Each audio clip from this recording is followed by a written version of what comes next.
নমস্কার, আপনি শুনছেন নোটে গাছতলার গল্প, মজার একমাত্র ঠিকানা। আমাদের আজকের পরিবেশনায় শোভন সুন্দর দাসের লেখা নেতুদার গল্প বিচিত্র চিত্র। শোভন সুন্দর দাস জন্ম কলকাতায় 11ই জানুয়ারি 1979 সালে। 2000 সালে সিটি কলেজ থেকে বাণিজ্য বিভাগে স্নাতক হন। তাঁর নানান লেখা ইতিমধ্যে দেশ, আনন্দমেলা প্রভৃতি পত্রিকায় প্রকাশিত হয়েছে। আজকের গল্পটি তাঁর দ্বিতীয় একক বই এবারত প্রকাশনীর নেতুদার 4 গন্ডা গল্প বইটি থেকে পড়ছি। ভিডিও ডেসক্রিপশনে অ্যামাজন লিংক থেকে বইটি সংগ্রহ করতে পারেন। আজকের গল্পে ধীমানের চরিত্রে শুভজিৎ, সমীরনের চরিত্রে শ্রীমন্ত, দিবাকরের চরিত্রে ছন্দ, গল্পের সূত্রধর প্রতীক এবং নেতুদার চরিত্রে আমি প্রীতম গাঙ্গুলি। গল্পের পোস্টার ডিজাইন কিরণ পাল। আজ শোভন সুন্দর দাসের জন্মদিনে শুরু হচ্ছে নেতুদার গল্প বিচিত্র চিত্র।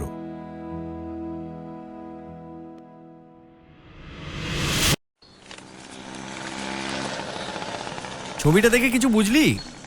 আমার মাথায় তো কিছুই ঢোকেনি। এই যা আকার ছিরি, আমার 5 বছরের ভাইপো এটার থেকে ভালো ছবি আঁকে। বেশ জোরে হেসেই কথাটা বলল সমীরন। আমরা কেউই প্রতিবাদ করলাম না, কারণ সত্যি বলতে কি আমাদের মাথাতেও কিছুই ঢোকেনি ওই কাকের ঠ্যাং বগের ঠ্যাং ছবি। যে ছবির বিষয়ে এই আলোচনা সেটা হলো এক বিখ্যাত শিল্পীর মডার্ন আর্ট বা আধুনিক চিত্র, যেটা নাকি কালকের কোন এক নিলামে কয়েক মিলিয়ন ডলারে বিক্রি হয়েছে।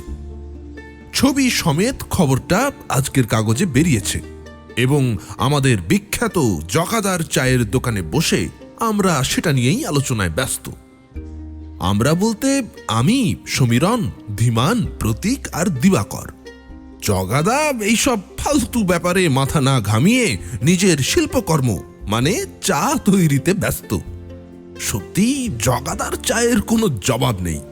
এই স্বাদ বাড়ির চায়ে যে কেন পাওয়া যায় না কে জানে। আমাদের আড্ডার অপর ও মুখ্য সদস্য বা মহিরুহ যাকে বলে, সেই নেতুদা অবশ্য বরাবরের মতোই মোবাইল ঘাঁটতে ও তার সাথে হিসেব গোছের কিছু একটা বিড়বিড় করতেই ব্যস্ত।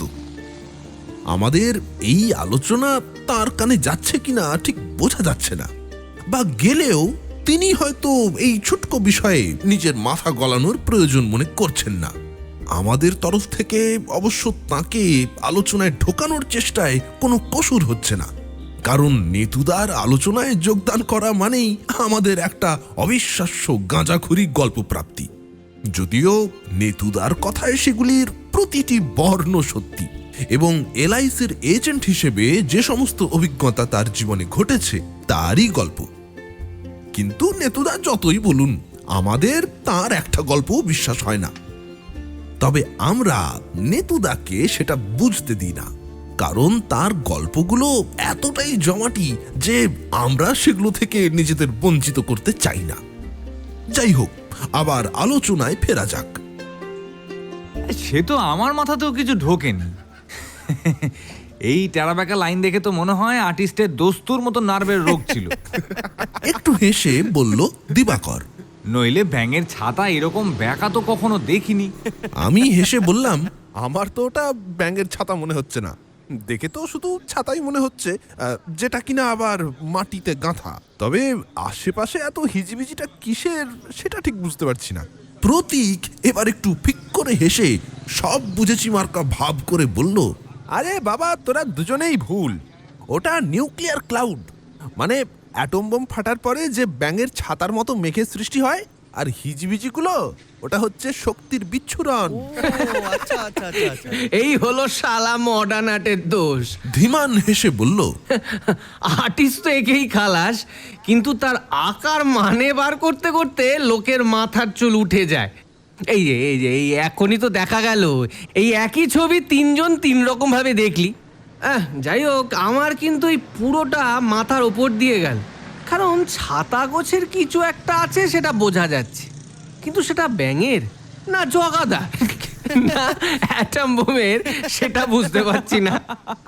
প্রতীক এর উত্তরে হয়তো তার নিউক্লিয়ার ক্লাউড নিয়ে আবার কোনো জ্ঞান ঝাড়তে যাচ্ছিল, কিন্তু তার মুখ থেকে কোনো কথা বেরোনোর আগেই সে সব কিছুই নয় সেই কাঙ্ক্ষিত কণ্ঠস্বরটি শোনা গেল। তোমরা কেউই এটা বোঝোনি সে তো বুঝতেই পারছি। মডার্ন আর্ট হলো এমন একটা আর্ট যেটা শিল্পীর আঁকার উপর নয়, দ্রষ্টার দেখার উপর নির্ভর করে। যেমন এইখানে তোমরা এক একজন ছবিটাকে এক একভাবে দেখছো, তাতে কোনো দোষ নেই। কার কল্পনা শক্তির দৌড় কত সেটা হিসেব করার একটা উপায় হলো এই আধুনিক ছবি। আমরা সবাই নিজেদের মধ্যে একবার দৃষ্টি বিনিময় সেরে নিলাম এবং নিজেদের ঠোঁটের কোণে হালকা হাসিটা একে অপরের নজর এড়ালো না। মাছের টোপ গিলেছে।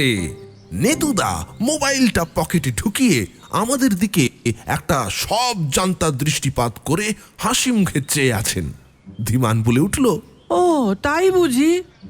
বাহ বাহ বাহ, জানতাম না তো। তা আপনি জানলেন কি করে? হ্যাঁ, ও এইবার নিশ্চয়ই বলবেন না যে আপনি এরকম ছবি বহু এঁকেছেন। ধীমানের কথার মধ্যে একটা হালকা শ্লেষ ছিল। সেটা আর কিছুই নয়, সেই নারকোল তেলের টিন থেকে তেল তাড়াতাড়ি বের করার দ্বিতীয় ফুটো। এবং প্রতিবারের মতোই এবারেও তাতে তেল তাড়াতাড়ি বেরোলো। নেতুদা একটু খেঁচড়ে গিয়ে বললেন, এটা জানার জন্য আর্টিস্ট হবার প্রয়োজন নেই। আর আমি কখনো এই ছবি আঁকিও নি, তবে এরকম বহু আর্টিস্টের আমি পলিসি করেছি এবং সেই অভিজ্ঞতা থেকেই বলা। বুঝলে ছোকরা? দিবাকর তাড়াতাড়ি কড়কানি সুরে প্রতীককে বলল, এ তুই কি রে, তুই কোথায় কি বলতে হয় জানিস না? তুই নিতু থেকে কি পেয়েছিস? হ্যাঁ, তারপর নেতুদার দিকে তাকিয়ে একেবারে গলে গিয়ে বলল, এ নেতুদা, ওর কথা বাদ দিন। তা আপনার এরকম ছবি নিয়ে কোনো অদ্ভুত অভিজ্ঞতা হয়েছে নিশ্চয়ই। নেতুদা একটা দীর্ঘশ্বাস ফেলে বললেন, হ্যাঁ, হয়নি আবার। একবার একটা বিদঘুটের ছবির পাল্লায় পড়েছিলাম। হ্যাঁ সে কি? বলুন না নেতুদা, বলুন না, কি সেই ঘটনা? আমরা সবাই সমস্যারে চেঁচিয়ে উঠলাম। আমাদের আর তস হয়েছে না কি কি? ও নিতুদা, বলুন না। বলুন বলুন তোরা বল না। ও নেতুদা, বলুন নেতুদা। দাঁড়াও দাঁড়াও। নেতুদা আমাদের দিকে একটা স্নেহময় দৃষ্টি প্রদান করে চোখ বুঝলেন। আমরাও বেশ নড়ে চড়ে বসলাম, কারণ গল্প আসন্ন। প্রায় আধ মিনিট চিন্তা করে তিনি চোখ খুললেন। তারপর যেন নিজের মনেই বললেন, ওহ, সে কি আজকের কথা?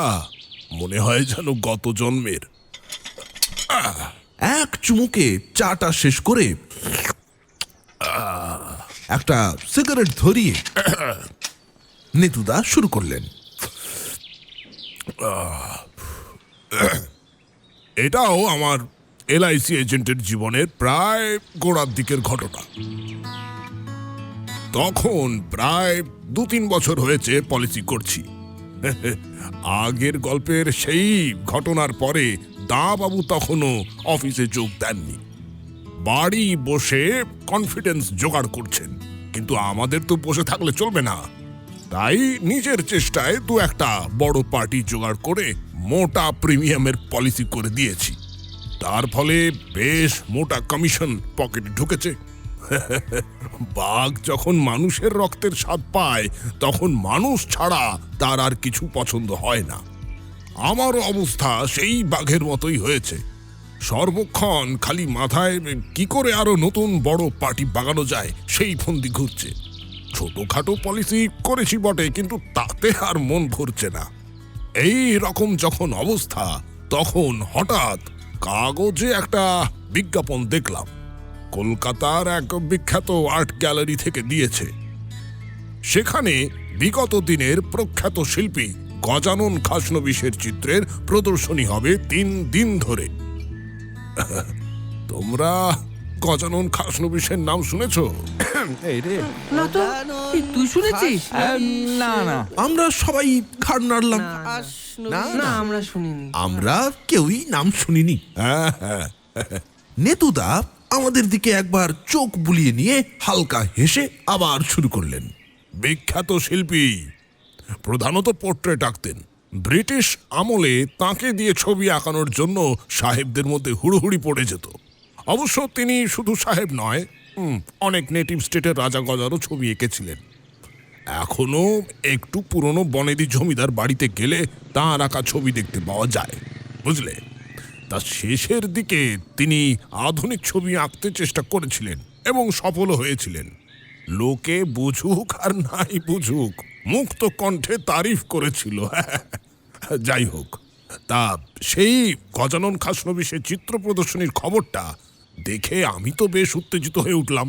সাধারণত এই সব চিত্র প্রদর্শনীতে পাতি লোকের থেকে সমাজের হুজহুরাই বেশি ভিড় করে, কারণ স্ট্যাটাস মেনটেন করতে গেলে একজন বিখ্যাত শিল্পীর আঁকা ছবি বাড়ির ড্রয়িং রুমে ঝোলা একেবারে অবশ্য কর্তব্যের মধ্যে পড়ে, তা সে ছবির বিষয় যাই হোক না কেন। তাই খবরটা আমার কাছে একেবারে মাছ ভরা পুকুরে ছিপ ফেলার আমন্ত্রণের মতো মনে হলো। এই সব জায়গায় ঘুরঘুর করলে আমার যা দক্ষতা, তাতে অন্তত গোটা চারেক রাঘব বোয়াল তুলতে পারবো বলে আমার বিশ্বাস ছিল। তাই এই প্রদর্শনীতে যেতেই হবে বলে ঠিক করলাম। সেই মতোই প্রদর্শনীর দিন গিয়ে সেই আর্ট গ্যালারিতে হাজির হলাম। ভিড় বেশি চোখে পড়ল না। বুঝতে পারলাম যে সাধারণ মানুষ খুব বেশি আগ্রহ দেখায়নি। গ্যালারির ভিতরে ঢুকে মনটা কিন্তু বেশ খুশি হয়ে গেল, কারণ চারিদিকে দেওয়ালে গজানন বাবুর আঁকা বিভিন্ন ছবি সাজানো এবং সেগুলিকে ঘিরে ছোট্ট ছোট্ট দ্বীপের মতো জটলা। যারা দেখছেন তারা ছবিগুলো দেখে ঘাড় নাড়ছেন এবং নিজেদের মধ্যে ফিসফিস করে আলোচনা করছেন। বেশিরভাগই তোমার ওই মডার্ন আর্ট। আমিও সেই সব দলে ভিড়ে বিজ্ঞের মতো ঘাড় দোলাতে দোলাতে এ দ্বীপ থেকে সে দ্বীপ সাঁতরে বেড়াচ্ছি, কিন্তু কোথাও ঠিক সুবিধা করতে পারছি না, কারণ সব ছবি মাথার উপর দিয়ে যাচ্ছে এবং সেগুলো দেখে ঘাড় নাড়ছি বটে, কিন্তু ধরা পড়ার ভয়ে মুখ খুলতে পারছি না। কিছুক্ষণ এইভাবে বৃথা চেষ্টা করে অবশেষে একটা ছবির কাছে এসে দাঁড়ালাম। এটা একটা পোর্ট্রেট, আর সেই জন্যই বোধহয় এটার সামনে কোনো ভিড় নেই, কারণ সবাই আধুনিক চিত্রের সামনেই ভিড় জমাতে ব্যস্ত। দেখে মনে হয় পোর্ট্রেটটা একজন সাধারণ মানুষের, বয়স আন্দাজ 55-60, মুখের কোণে একটা দুঃখ মেশানো হাসি, অতি সাধারণ বেশভূষা, কিন্তু শিল্পীর আঁকার গুণেই হয়তো চোখ দুটি বিস্ময়কর রকমের উজ্জ্বল। দেখলে মনেই হয় না ছবি দেখছি। তলার দিকে কোণে শিল্পীর স্বাক্ষর রয়েছে, গ খাস। গ খাস? এ আবার কিরকম স্বাক্ষর? ধীমান হঠাৎ নাক কুঁচকে বলল, আপনি তো বললেন যে ওনার নাম গজানন খাসনবিশ, তাহলে শুধু খাস কেন? নবিশ গেল কোথায়? আমাদের সবার মনে যে প্রশ্নটা জেগেছিল সেটাই ধীমানের মুখ থেকে বেরিয়েছে। নেতুদা শুনে একটু মুচকি হেসে বললেন, হ্যাঁ, তা তো জানি না, তবে তার প্রথম দিকের ছবিগুলোতে স্বাক্ষর গ খাসনবিশই ছিল, কিন্তু পরের দিকের ছবিগুলোতে আর নবিশ দেখতে পাওয়া যায় না। মনে হয় ছবি এঁকে এঁকে হাত পাকিয়ে ফেলার পর তিনি নবিশ ব্যাপারটা বাদ দিয়ে দেন। যাই হোক, তা ছবি দেখতে দেখতে বোধহয় অন্যমনস্ক হয়ে পড়েছিলাম, তাই কানের কাছে হঠাৎ ছবিটা বেশ, তাই না? শুনে চমকে ঘুরে তাকালাম। দেখি এক বয়স্ক ভদ্রলোক আমার দিকে তাকিয়ে মিটিমিটি হাসছেন। আমি কি বলবো বুঝতে না পেরে একটা বোকা বোকা হাসি হেসে উত্তর দিলাম, হ্যাঁ, দুর্দান্ত, সত্যি শিল্পীর হাতের এলেম আছে, একেবারে জীবন্ত ছবি। ভদ্রলোক ঠোঁটের কোণে হাসিটা ঝুলিয়ে রেখেই ছবিটার দিকে তাকিয়ে বললেন, আমার বাবার আঁকা শেষ ছবি। ও, এটা আঁকার পরের দিনই হার্ট অ্যাটাকে মারা যান। শুনে ভদ্রলোকের দিকে ভালো করে তাকালাম। হ্যাঁ, গজানন বাবুর যে ছবি আগে দেখেছি তার সাথে এনার মুখের বেশ মিল আছে, তবে চেহারা বা বেশভূষায় সেরকম চাকচিক্য নেই। দেখে মনে হয় ভদ্রলোকের হালকা হলেও অর্থ কষ্ট আছে, আর তারই ছাপ চেহারায় ও বেশভূষায় পড়েছে। ভদ্রলোক এবার আমার দিকে তাকিয়ে হালকা হেসে বললেন, নমস্কার, আমার নাম শিবানন খাসনবিশ। নমস্কার। আমিও হালকা হেসে প্রতি নমস্কার করলাম। মনে মনে ভাবলাম, এত বড় শিল্পীর ছেলে, যতদূর জানি গজানন বাবু বেঁচে থাকতে অঢেল কামিয়ে গেছেন। শিবানন বাবু যদি সবটা উড়িয়ে না দিয়ে থাকেন, তাহলে তার অর্থকষ্ট হবার কোনো সম্ভাবনা নেই।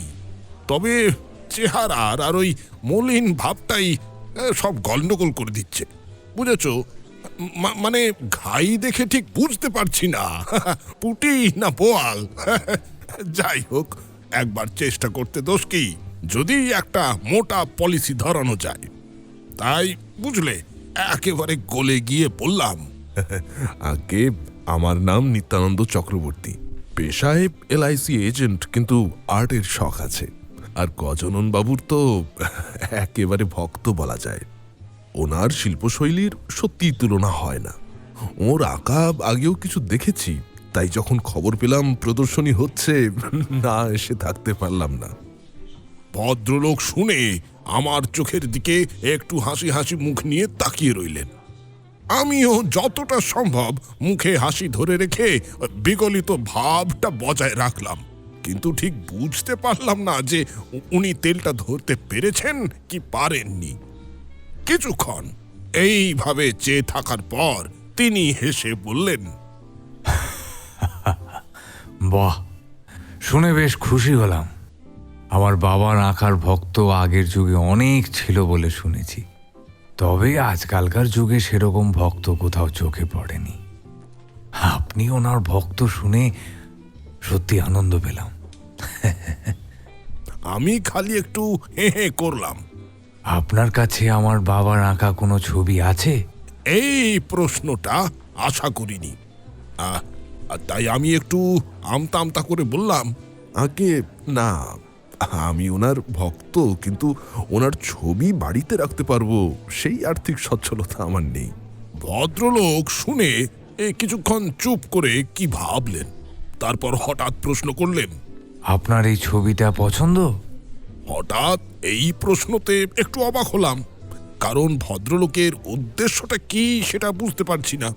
কথার ভাবটা এমন যেন পছন্দ হলে তিনি ছবিটা আমায় দিয়ে দেবেন।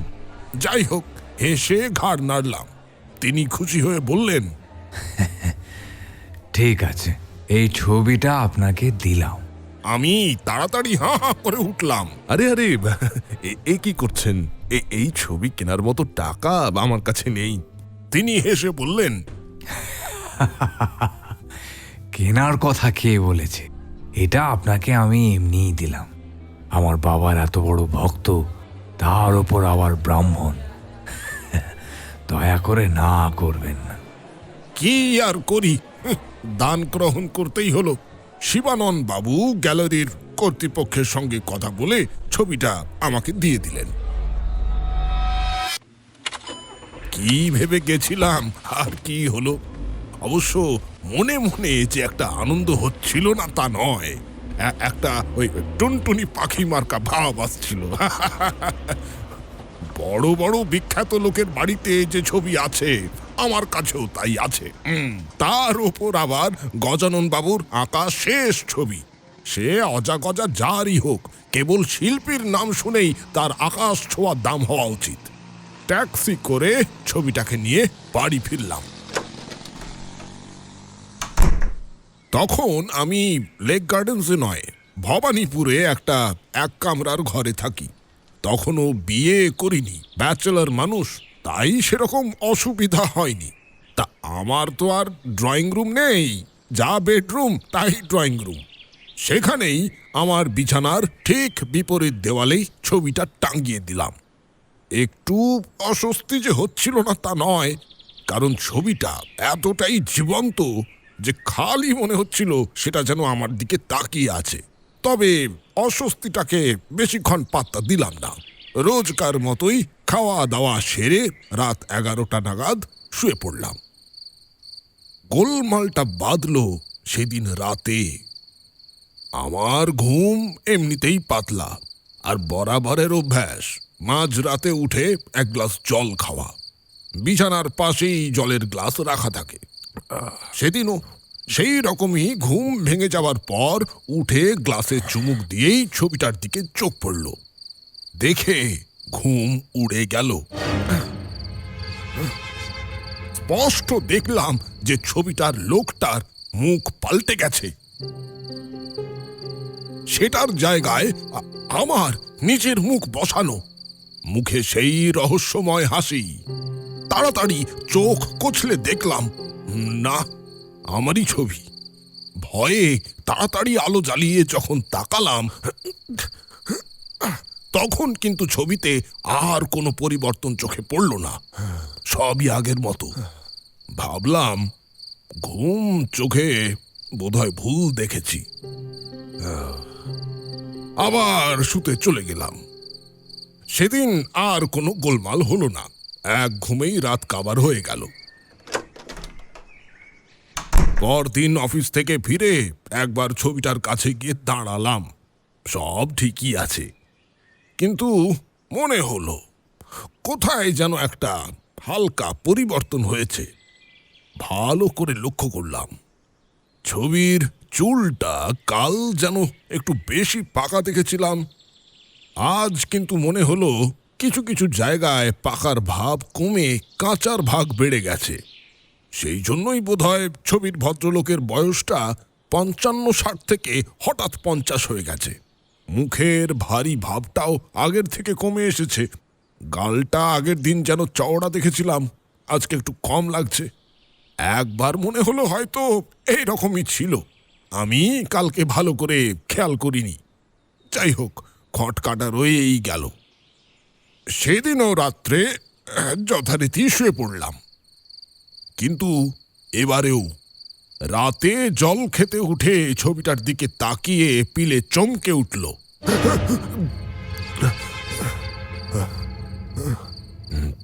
সেই একই ব্যাপার, ছবির লোক বদলে গেছে, আর বদলে আমার ছবি। মুখের হাসিটা আজ আরো চওড়া।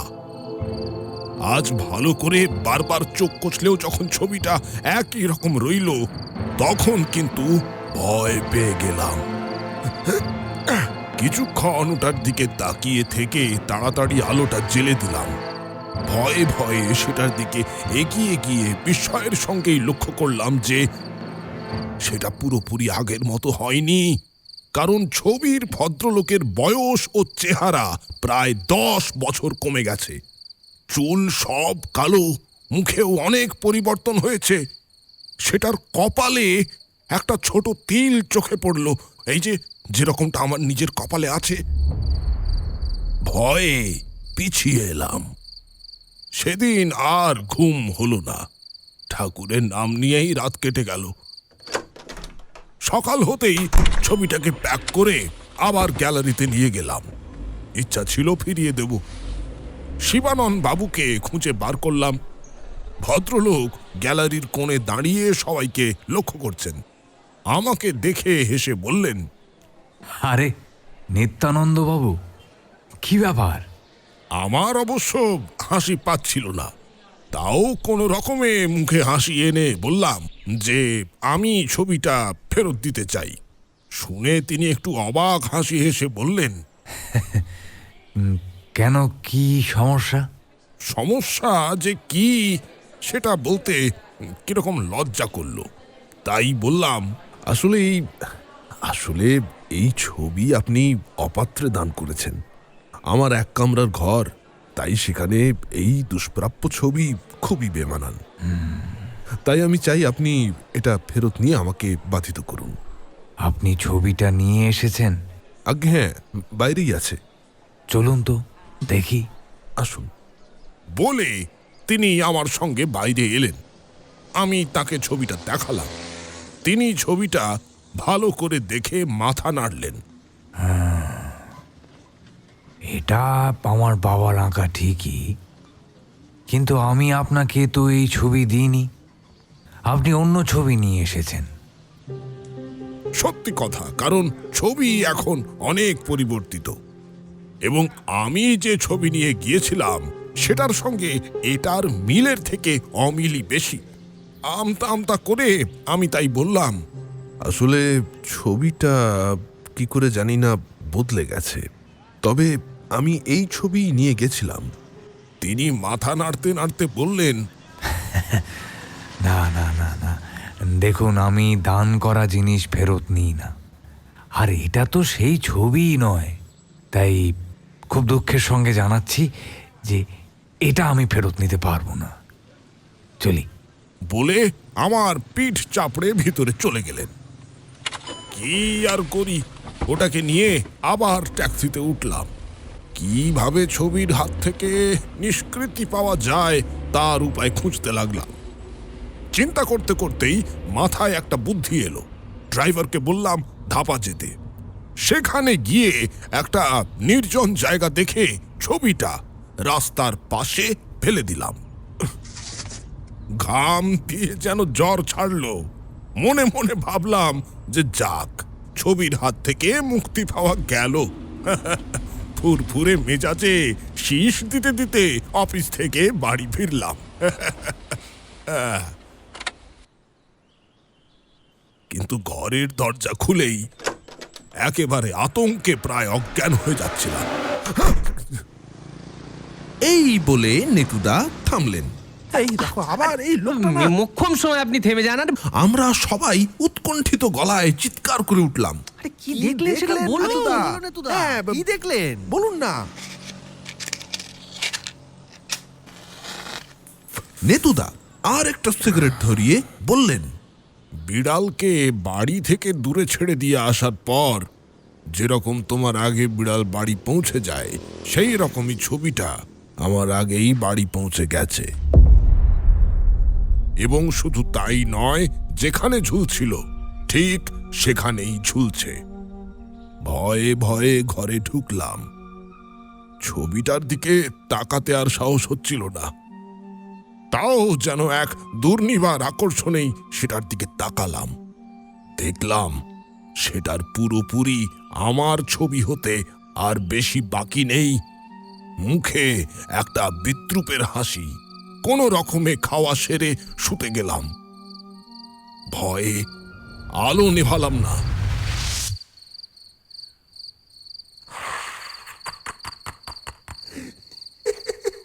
মাঝরাতে একটা হাসির শব্দে ঘুমটা ভেঙে গেল।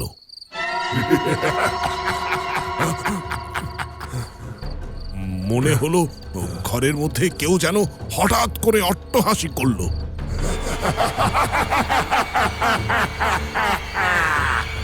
চমকে বিছানায় উঠে বসলাম।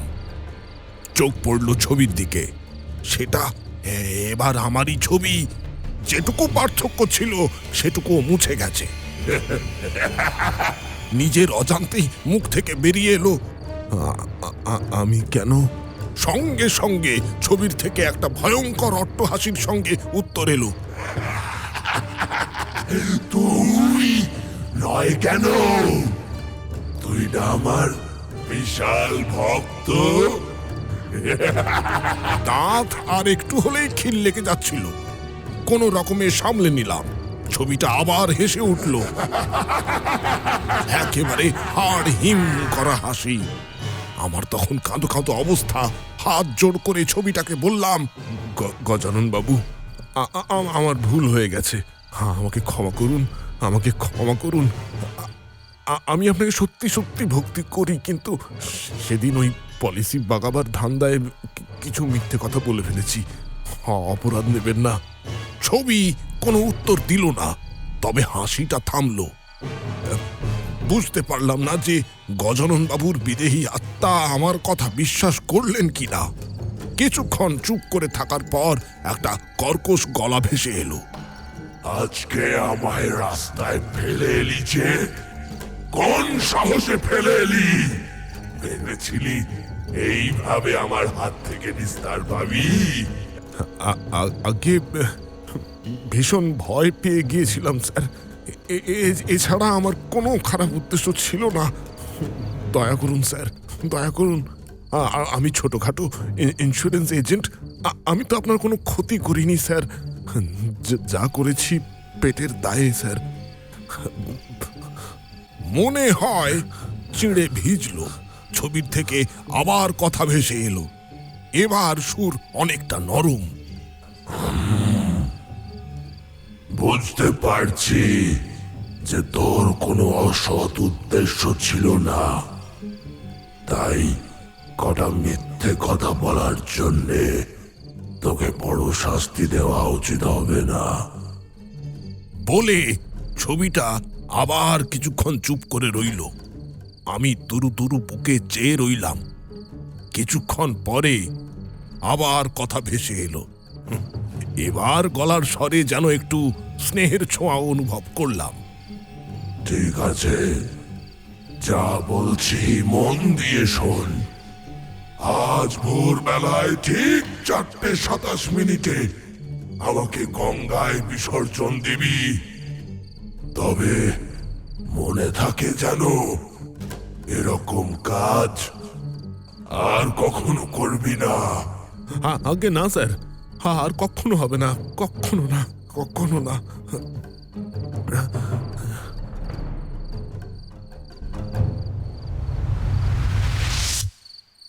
একেবারে কোঁকিয়ে উঠলাম যাকে বলে। ছবির থেকে কিন্তু আর কোনো কথা ভেসে এলো না। বুঝলাম গজানন বাবু আমাকে ক্ষমা করেছেন। ঘড়িতে দেখলাম প্রায় 2টো বাজে। একেবারে তৈরি হয়ে বসে অপেক্ষা করতে লাগলাম। মোটামুটি 3:30 নাগাদ বাড়ি থেকে বেরিয়ে 4টের মধ্যেই ট্যাক্সি নিয়ে বাবুঘাটে পৌঁছে গেলাম। আর ঠিক যেমন আদেশ ছিল সেরকম 4:27 গঙ্গায় ছবিটাকে বিসর্জন দিয়ে গঙ্গা চান করে বাড়ি ফিরলাম। নেতুদা থামলেন। দিবাকর বলল, আপনি এই ঘটনার কথা শিবানন্দবাবুকে বলেছিলেন? হ্যাঁ, না, আমার বলার দরকার হয়নি, কারণ সেদিন দুপুরে গ্যালারিতে তাকে বলতেই গিয়েছিলাম। কিন্তু গিয়ে যা দেখলাম তাতে আমার চক্ষু চড়ক গাছ। আরে কি দেখলেনটা কি? দেখলাম শিবানন্দ বাবু একটা ছবির সামনে দাঁড়িয়ে আছেন, যেন ছবিটার ওপর খুব রেগে গেছেন। ছবিটা আর অন্য কোনো ছবি নয়, সেই ছবিটাই। হ্যাঁ, তফাৎ বলতে প্রথম দিন যেমন দেখেছিলাম ঠিক সেই রকমই। এই 3 দিনের পরিবর্তন আবার পরিবর্তিত হয়ে গেছে। দেখে আমি আর শিবানন্দ বাবুকে ঘাঁটালাম না। আবার যদি জোর করে ছবিটাকে ঘাড়ে চাপিয়ে দেন, সেই ভয়ে কিছু না বলে নিঃশব্দে সেখান থেকে বেরিয়ে গেলাম। নেতুদা থামলেন। তারপর হঠাৎ নিজের ঘড়ির দিকে তাকিয়ে লাফিয়ে উঠলেন। ইস, আবার দেরি হয়ে গেল, বাজার করতে হবে বলে, এই জগা, লিখে নিও।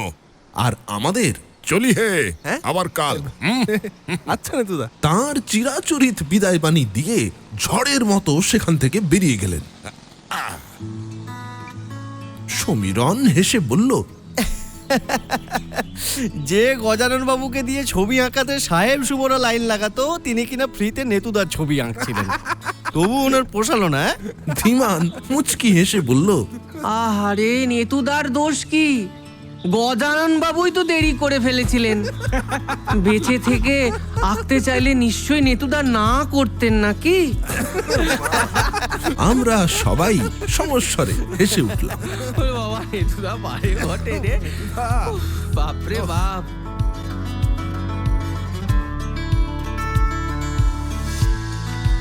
নোটে গাছতলার গল্পে শুনছিলেন নেতুদার গল্প বিচিত্র চিত্র। কেমন লাগলো আজকের গল্প অবশ্যই আমাদের জানান নিচের কমেন্ট বক্সে। নেতুদা বারবার করে অনুরোধ করেছেন ভিডিওটিকে লাইক এবং শেয়ার করতে। বাংলা সাহিত্যে একটু অন্যরকম মজার মজার গল্প শুনতে সাবস্ক্রাইব করুন নোটে গাছতলার গল্প। চ্যানেল ঘুরে দেখুন, নানান প্লেলিস্ট সাজানো আছে আপনার জন্য। অসংখ্য ধন্যবাদ শ্রোতা বন্ধুদের। নোটে গাছতলার গল্পের মেম্বারশিপ অথবা ভিডিওর নিচে সুপার থ্যাঙ্কস ব্যবহার করে আমাদের সাহায্য করতে পারেন। খুব শিগগির ফিরে আসবো আরো মজার গল্প নিয়ে। খুব ভালো থাকুন, হাসতে থাকুন, শুনতে থাকুন নোটে গাছতলার গল্প। গল্পের ধ্বনি পরিকল্পনা, সম্পাদনা এবং সমগ্র পরিচালনা আমি প্রীতম গাঙ্গুলি। আজকের মতো বিদায় বন্ধু, নমস্কার।